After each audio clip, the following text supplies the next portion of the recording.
Hello बच्चों, चलिए प्रश्न बढ़ते हैं। रेखा x माइनस 7y प्लस 5 बराबर शून्य पर लंब और x अंतःखंड 3 वाली रेखा का समीकरण ज्ञात कीजिए। तो मुख्य अवधारणा। तो यहाँ हम देखो भाई, एक रेखा पे दूसरी रेखा लंब की बात हो रही है। तो जब दो रेखाएं परस्पर लंबवत होती है तो उनकी जो ढाल है, उनका जो गुणा है m1 गुणा m2 वो बराबर -1 होता है। तो ये एक पहली रेखा की ढाल है और ये दूसरी रेखा की ढाल है। जहाँ दोनों रेखाएं हमारी लंबवत है तो इनका गुणा है वो -1 होगा। और यदि कोई रेखा है वो एक्स अंतःखंड काटती है तो इसका मीन्स वाई निर्देशांक है उसका शून्य होता है। अब हम प्रश्न के बारे में बात करते हैं। तो प्रश्न में दिया गया हमें x माइनस 7y प्लस 5 बराबर शून्य।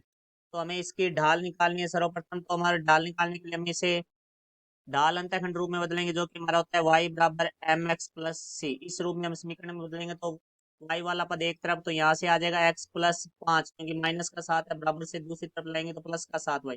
तो हमें y का गुणांक 1 चाहिए, तो हमें इसमें 7 से भाग देना होगा। तो 7 से भाग देंगे तो हमें प्राप्त होगा x बटे 7 प्लस 5 बटे 7 बराबर y। तो यहाँ से y बराबर हमारे पास आ गया 1/7x प्लस 5/7। तो हम देखो इसे तुलना करते हैं तो यहाँ x का गुणांक है वो हमारा m है, तो m ढाल होती है। तो यहाँ x का गुणांक 1/7 है, तो हमारा m का मान है वो 1/7 होगा। तो m बराबर आ गया 1/7।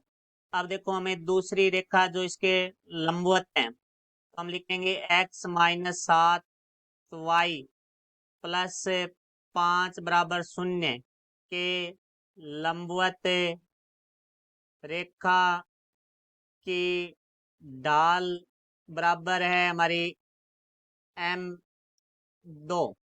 तो हम बात करते हैं कि लंबवत रेखा है तो इसकी ढाल है वो हमारी m है और इसकी ढाल m2 है, तो इन दोनों का जो गुणा है वो हमारा -1 होगा। तो 1/7 m2 बराबर आ गया -1। तो यहाँ से m2 बराबर आ जाएगा -7।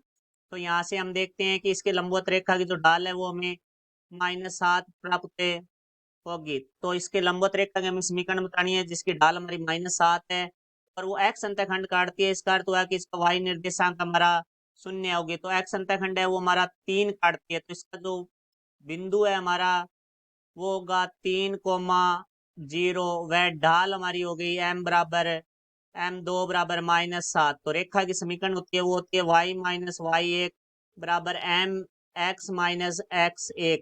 तो y माइनस y1 का मान है हमारे पास शून्य बराबर m का मान है -7, x माइनस x1 का मान है 3।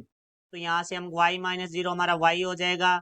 -7 का हम अंदर गुणा करेंगे तो -7 x प्लस 21 आ जाएगा। तो माइनस का 7x है, बराबर से दूसरी तरफ लाएंगे तो प्लस का हो जाएगा। तो 7x प्लस y बराबर 21 हमारी रेखा की समीकरण होगी, जो कि हमारी x माइनस 7y प्लस 5 बराबर 0 पे लंब है तथा x अंतःखंड है 3 काटती है। ये हमारा उत्तर हुआ। आशा करता हूँ समझ आया होगा। धन्यवाद।